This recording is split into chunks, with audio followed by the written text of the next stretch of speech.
أعوذ بالله من الشيطان الرجيم.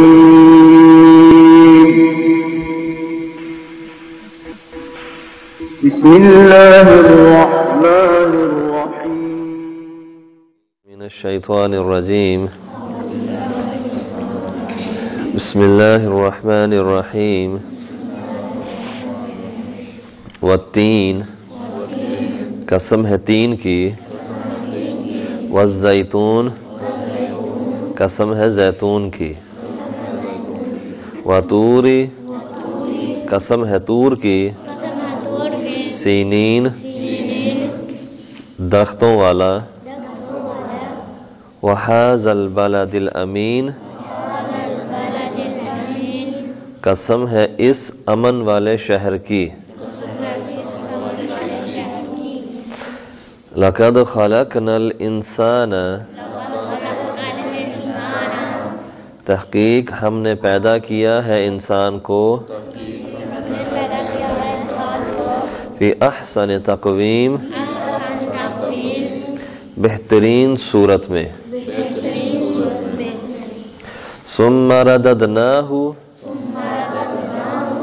پھر ہم نے لوٹا دیا اس کو، اسفل سافلین،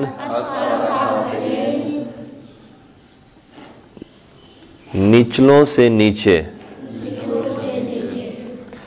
الا الذین آمنوا، مگر وہ لوگ جو ایمان لائے، وعملوا الصالحات، اور عمل کیے نیک، فَلَهُمْ، بس ان کے لیے، اجر، ثواب ہے، غیر ممنون،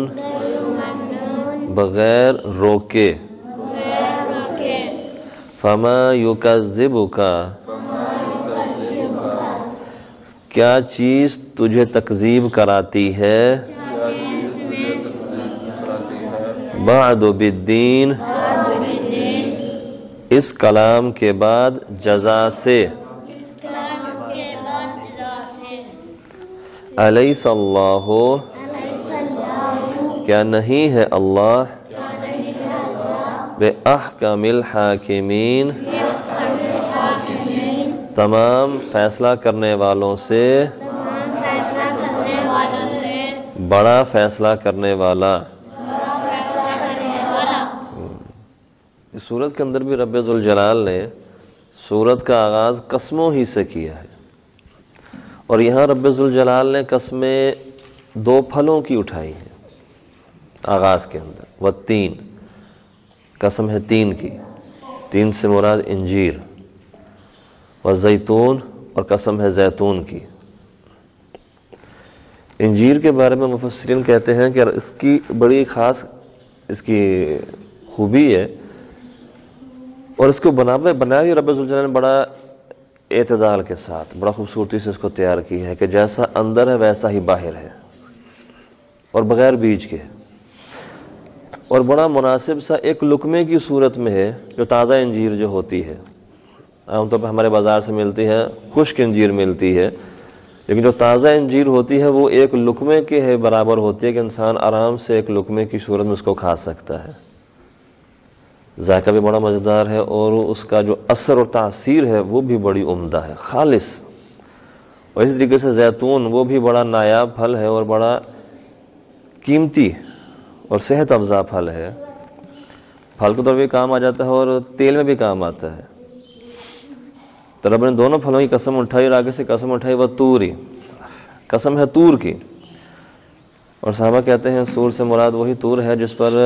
رب ذوالجلال نے موسیٰ علیہ السلام سے کلام کیا تھا، قسم ہے طور پہاڑ کی۔ سینین سے کچھ مفسرین مراد جبل پہاڑ لیتے ہیں، اور کچھ مراد درخت، پھل آور درختوں والے پہاڑ۔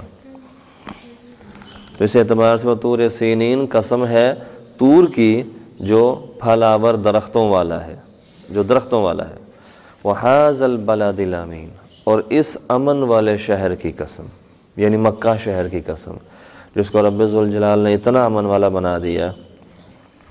کہ یہاں پر ہر طرح سے لڑائی جھگڑا بند، قتل و غارت بند، اور ارد گرد کے جو قبیلے ہیں، ارد گرد کے جو علاقے ہیں، وہ بھی اس مکہ شہر کی اتنی حرمت کا لحاظ رکھتے تھے کہ کوئی بھی یہاں پر حملہ کرنے کی کوشش نہیں کرتا تھا، اس کا احترام رکھتے تھے۔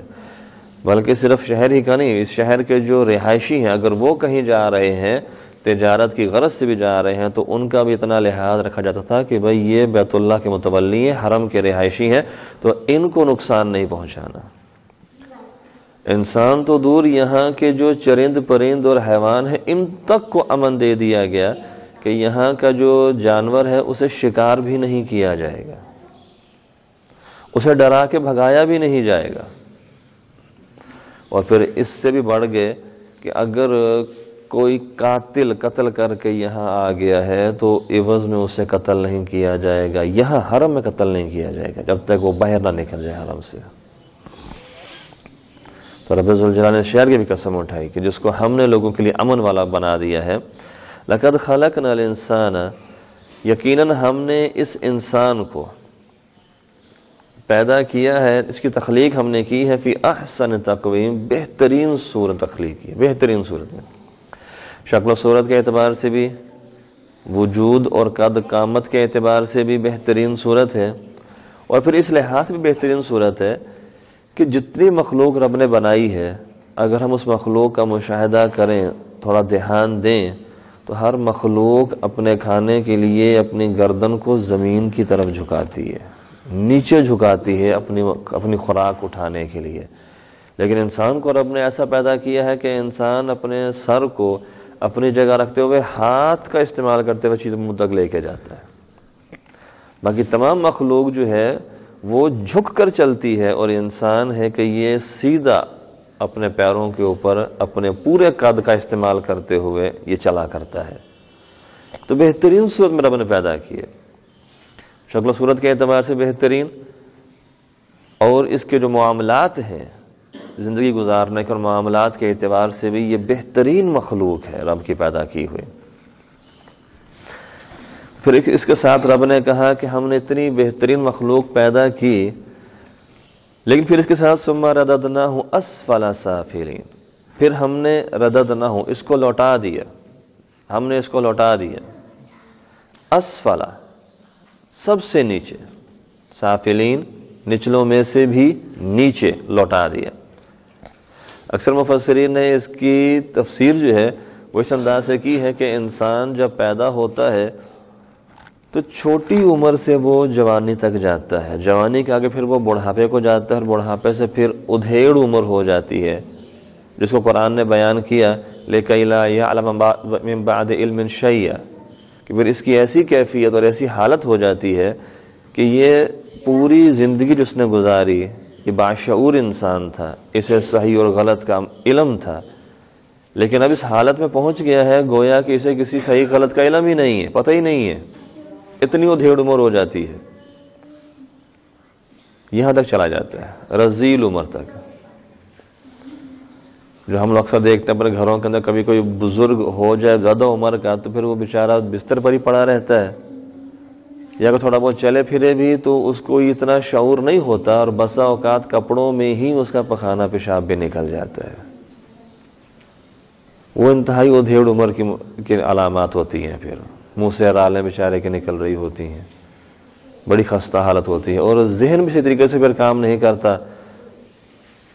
بس منہ اور یہ جو زبان ہے وہ بے مہار چل جاتی ہے، پتہ نہیں لگتا کیا بولنا ہے کیا نہیں بولنا، ایسی کیفیت ہو جاتی ہے۔ تو اس طرح بھی اشارہ کیا ہے، اور کچھ نے اس طرح بھی اشارہ کیا ہے کہ ہم نے اس کو نچلوں سے نچلے میں پہنچا دیا، یعنی اس کو اتنا شرف دینے کے باوجود جب اس نے اس شرف کے معیار کا لحاظ ہی نہیں رکھا تو پھر اس کو جانوروں سے بھی حقیر کر دیا۔ پھر اولئک کالانعام بل ہم اضل، یہ لوگ جانوروں کی طرح ہیں بلکہ ان سے بھی بھٹکے ہوئے ہیں، کہ جو جانور ہے وہ بھی جانتا ہے کہ اس کا مالک کون ہے، اور جو اس کا مالک ہوتا ہے وہ اس کے در وفاداری کرتا ہے، لیکن انسان اتنا ناشکرا ہے، اتنا بے شعور ہے، اسے اپنے مالک کی پہچان نہیں ہو رہی کہ اس کا مالک کون ہے، اس کا خالق کون ہے، اس نے وفاداری کس کے ساتھ کرنی ہے، اسے اس چیز کی پہچان نہیں ہو رہی۔ فرمایا کہ جانور پہچان کر لیتے اپنے مالک کی اور وفاداری کرتا ہے، انسان اس سے بھی گیا گزرا ہو گیا۔ پھر کہا الا الذین آمنوا، مگر وہ لوگ جو ایمان لائے ہیں۔ جو پہلا ترجمہ کیا تھا کہ انسان جوانی کے بعد جب بڑھاپے اور بڑھاپے سے پھر ادھیڑ عمر کو چلا جاتا ہے، اور ادھیڑ عمر میں جانے کے بعد اس کے معاملات بگڑ جاتے ہیں، معاملات بگڑ جاتے ہیں، اب نیکیاں اس سے ہو نہیں پاتی۔ فرمایا کہ الا الذین آمنوا، مگر وہ لوگ جو ایمان لائے تھے، وعملوا الصالحات، اور انہوں نے جوانی میں اس ادھیڑ عمر میں پہنچنے سے پہلے نیک اعمال کیے تھے، ان کی نیک اعمال کرنے کی عادت تھی۔ فرمایا فَلَهُمْ أَجْرٌ غَيْرُ مَمْنُونَ، تو ایسے بزرگ لوگوں کے لیے، ایسے بوڑھے اور ادھیڑ عمر لوگوں کے لیے ان کا اجر و ثواب جاری رکھا جائے گا بغیر منقطع کیے۔ ان کا اجر و ثواب قطع نہیں کیا جائے گا، روکا نہیں جائے گا، کیونکہ ان کی جوانی کے اندر اور اس بیماری کے لاحق ہونے سے پہلے، کیونکہ ادھیڑ عمر بھی ایک بیماری کی صورت ہی ہے، اور بیماری بھی ایسی جو دائمی ہے، اب اس نے ختم نہیں ہونا ہے، اس کا بھی اجر و ثواب جاری رکھا جائے گا، ختم نہیں کیا جائے گا۔ جس طرح نبی علیہ السلام ارشاد فرماتے ہیں کہ جب کوئی بندہ سفر پہ ہوتا ہے یا بیمار ہو جاتا ہے تو رب ذوالجلال فرشتے کو حکم دیتا ہے کہ فرشتو، اس بندے کے وہ تمام نیک اعمال، اس بندے کے وہ تمام نیک اعمال جو بیماری سے پہلے یہ کیا کرتا تھا یا سفر سے پہلے یہ کیا کرتا تھا، اور وہ نیک اعمال اب یہ بیماری کی وجہ سے نہیں کر پا رہا، یہ سفر کی وجہ سے نہیں کر پا رہا، تم ان تمام اعمال کو لکھتے جاؤ اس کے نام اعمال کے اندر۔ بندہ عمل نہیں کر رہا، بیماری کے ایام کے اندر ہے، سفر کی حالت میں ہے، یہ ان عمل کو کر نہیں رہا، عمل چھوڑے ہوئے اس نے، لیکن رب ذوالجلال کی رحمت اتنی وسیع ہے، وہ کہتا ہے اس بندے کی عادت تھی یہ کام کرنے کی، اب یہ بیماری کی وجہ سے نہیں کر پا رہا، سفر کی وجہ سے نہیں کر پا رہا، ان کا سارے وہ اعمال لکھتے جو۔ تو یہاں بھی رب نے قرآن میں یہی کہا ہے کہ وہ لوگ جن کو ہم ادھیڑ عمر تک پہنچا دیتے ہیں، اسفل سافلین، ادھیڑ عمر پر لے جاتے ہیں، تو ان کا تو ثواب منقطع ہونا شروع ہو جاتا ہے، کیونکہ وہ کرتے نہیں، انہوں نے جوانی میں عادت بنائی نہیں ہوتی نیک اعمال کرنے کی، تو اگلی عمر میں جا کر بھی نیک اعمال نہیں ہوتے ہیں۔ مگر وہ لوگ جو ایماندار تھے اور جوانی میں انہوں نے نیک اعمال کی عادت ڈالی تھی، اس ادھیڑ عمر کے اندر بھی ان کا ثواب جاری رہتا ہے، ان کے اعمال لکھے جاتے رہتے ہیں، منقطع نہیں رب کرتا۔ فما یکذبک، اے انسان کیا چیز تکذیب میں ڈال رہی ہے، اے انسان تجھے کیا چیز تکذیب پر ابھار رہی ہے، بعدو، اتنی ساری وضاحتیں آ جانے کے بعد، یہ سارے حقائق تیرے سامنے واضح ہو جانے کے بعد، مخلوقات کے اندر ساری مخلوق اور اپنا موازنہ کر لینے کے بعد، کون سی ایسی چیز ہے جو تجھے تکذیب پر ابھار رہی ہے؟ بالدین، جزا کی تکذیب پر، روز قیامت تکذیب پر تجھے کون سی چیز ابھار رہی ہے؟ الیس اللہ باحکم الحاکمین، کیا اللہ تمام حاکموں سے، تمام فیصلہ کرنے والوں سے بڑا فیصلہ کرنے والا نہیں ہے؟ کیا وہ سب سے بڑھ کر عدل کرنے والا نہیں ہے؟ کیا اس کی قضا سب سے بہترین نہیں ہوتی ہے؟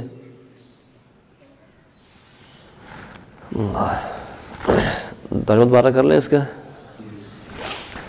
بسم اللہ الرحمن الرحیم۔ والتین، قسم ہے تین کی، والزیتون، قسم ہے زیتون کی، وطور سینین، قسم ہے طور سینین کی، وہذا البلد الامین، قسم ہے اس امن والے شہر کی، لقد خلقنا الانسان، تحقیق ہم نے پیدا کیا ہے انسان کو، فی احسن تقویم، بہترین صورت میں، ثم رددناہ پھر ہم نے لوٹا دیا اس کو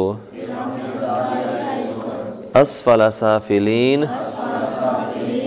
نچلوں سے نیچے الا الذین آمنوا مگر وہ لوگ جو ایمان لائے وعملوا الصالحات اور نیک اعمال کیے فلہم اجر بس ان کے لیے اجر ہے غیر ممنون بغیر روکے فما یکذبک بس کیا چیز تجھے تکذیب میں ڈال رہی ہے بعدو ان حقائق کے بعد بالدین قیامت سے الیس اللہ کیا نہیں ہے اللہ بِأَحْكَمِ الْحَاكِمِينَ تمام حاکموں سے بڑا